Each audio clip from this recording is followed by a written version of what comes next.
I'm Linus, I'm with Röjk Superwear, and I'm here to present the Badland jacket.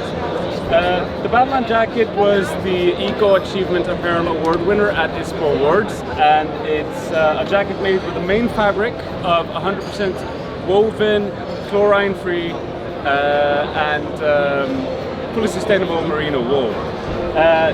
Reinforcements are made with 100% organic hemp. So what you have here is two fully natural, fully compostable, and fully organic fabrics.